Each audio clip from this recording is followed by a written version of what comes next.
Kaya ang ginawa ni Roble noong mga panahong yun ay tumungo siya sa bayan.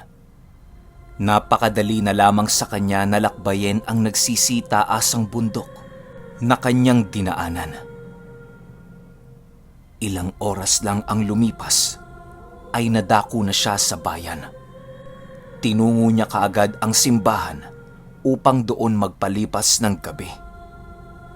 Pagdating niya roon ay napakaraming pulubing nakahiga sa lugar na yon. Lahat ng ito ay tinititigan siya, gawa ng kakaiba ang kanyang itsura noong mga oras na yon. "Aswang! Ala! Aswang!" Wika ng isang pulube habang tinuturo siya. Hindi naman yon pinansin ni Roble, sa kadahilan ng kahit maging siya ay hindi niya alam kung ano na ang nangyayari sa kanya. Lumapit siya sa pinto ng simbahan at isinawsaw niya ang kanyang kamay sa banal na tubig na naroon. Holy water. Pagsawsaw ni Roble ay biglang naagnas ang kanyang mga balat na halos kita na ang kanyang buto sa kamay. Napahiyaw siya ng malakas at agara naman ang pagtakbo niya papalayo sa lugar na yun.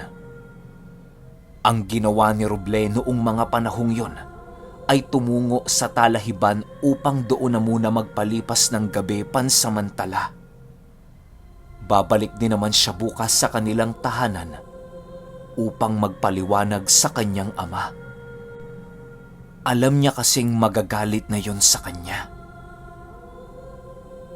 Kinaumagahan, bumalik na itong si Roble sa kanilang tahanan. Habang siya ay naglalakad sa bukid, ay pansin niyang silaw na silaw siya sa sikat ng araw. Nakakaramdam din siya ng napakainit sa kanyang katawan sa tuwing siya ay sinisinaga nito.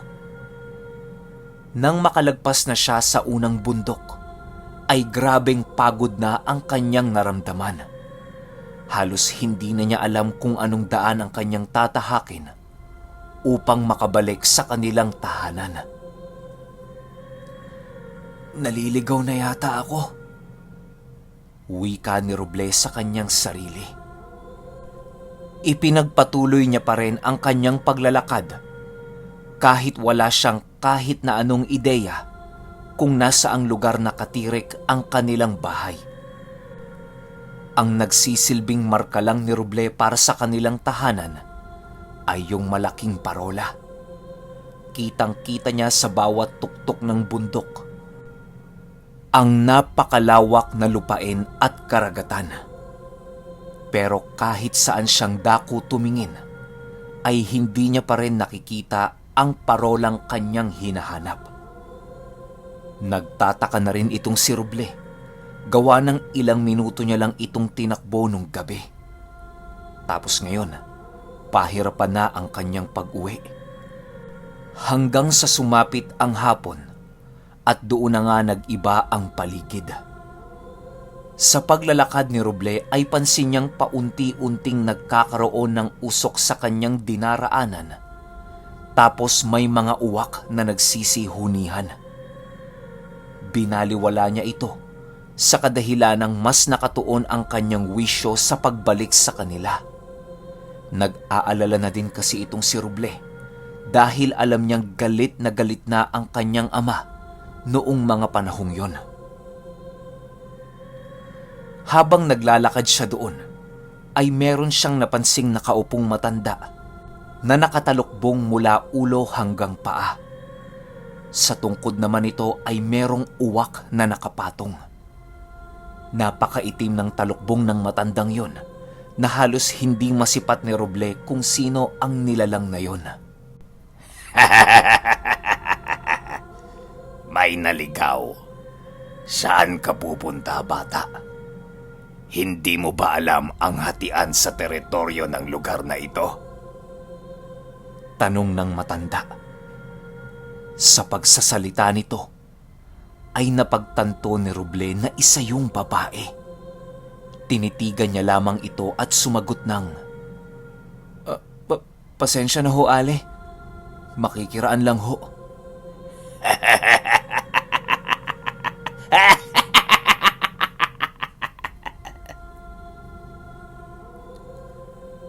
Tumawa lang ang matandang yon sa sagot ni Roble. Hindi na niya ito pinansin at nagpatuloy na siya sa kanyang paglalakad. Magbabandang 6:00 na pala nung mga oras na yon, kaya medyo binibilisan na niya ang kanyang pagbalik sa kanilang tahanan.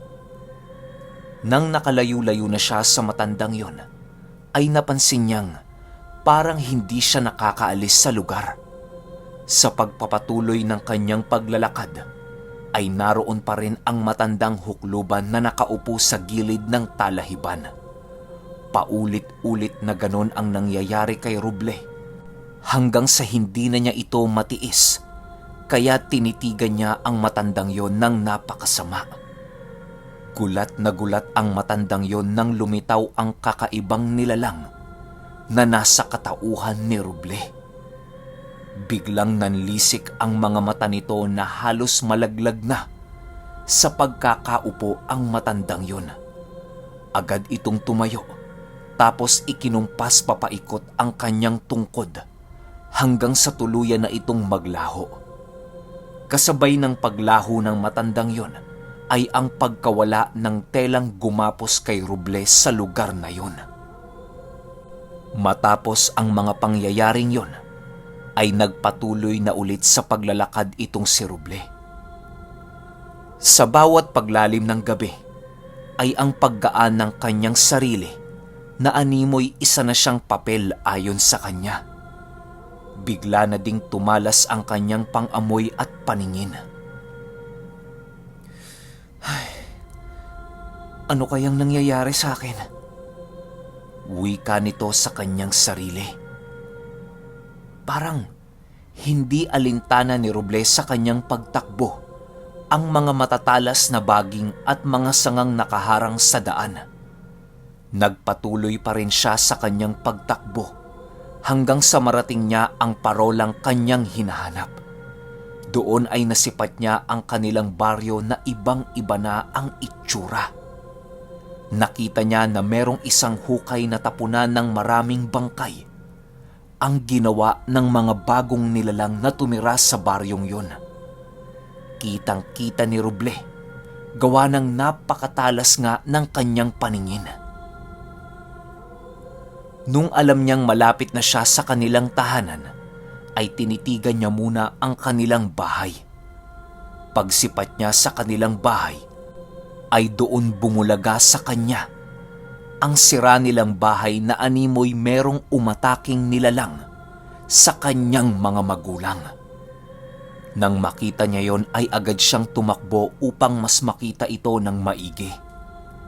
Pagkarating dito ni Roble, ay doon na lamang siya nanlumo dahil sa napagtanto niyang patay na ang kanyang mga magulang.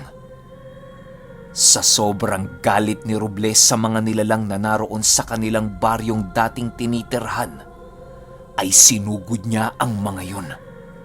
Halos maging isang demonyo na ito dahil sa sobrang galit nito sa mga maranhig na sumakop sa kanilang baryo.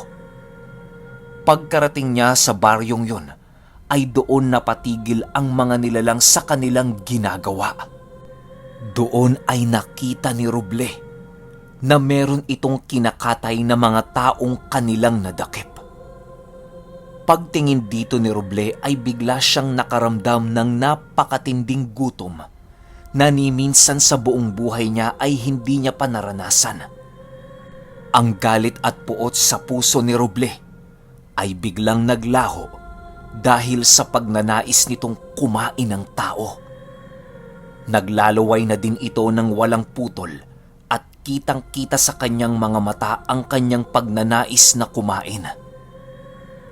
Tingnan nyo mga kapatid, merong kauri natin ang naligaw. Wika ng lalaking naroroon sa unahan. Tumawa lang naman ang lahat ng nandoon habang minamasdan ang mga ngatay ng kanilang pagkain.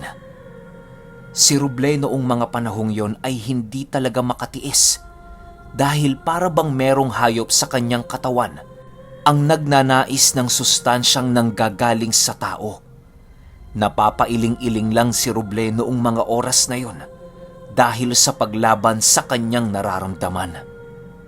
Matapos yan ay agad pumasok sa kanyang isipan ang mga katagang minsang binitawan ng kanyang ama noong mga panahong nagkwento ito tungkol sa mga maaaring gawin ng isang aswang kung nais nitong bumalik sa katawan ng tao.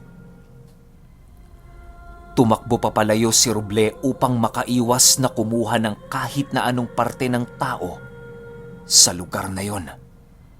Agad naman siyang nakarating sa pinakataas ng bundok at humiga. Roble, mag-iingat ka palagi ha?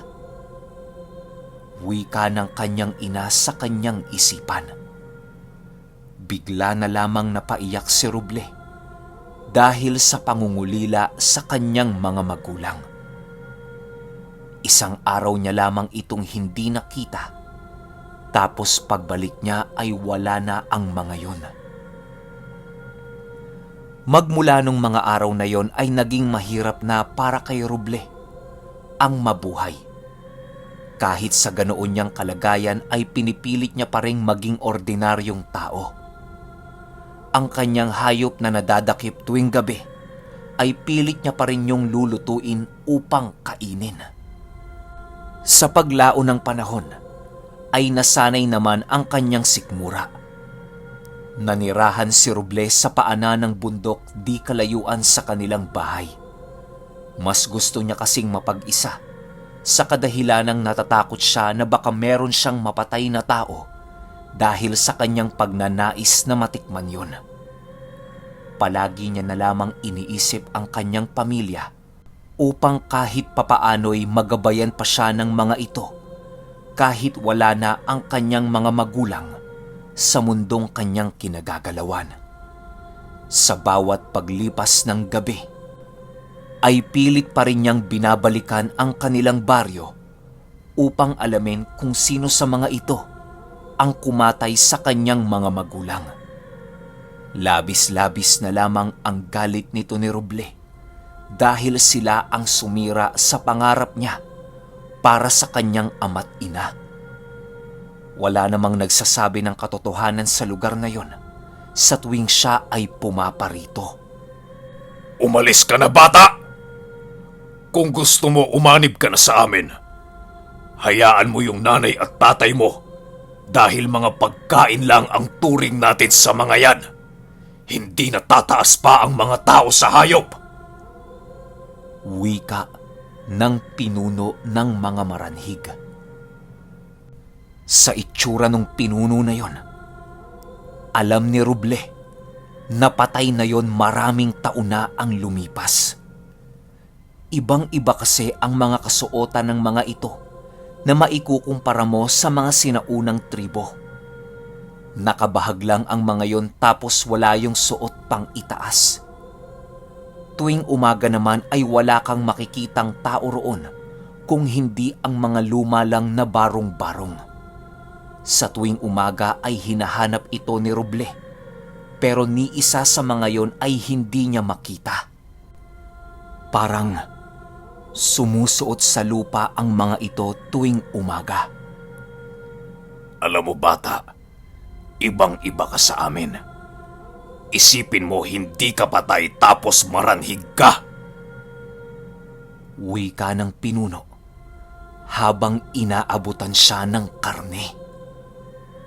Maging isa ka na sa amin, bata. Ikaw ang magsisilbing tagapagbantay namin tuwing umaga. Hayaan mo, hahanapin natin ang pumatay sa mga magulang mo.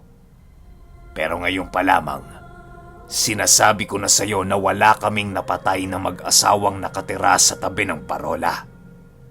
Kung meron man, ay ibibigay namin siya sa'yo ng taos-puso.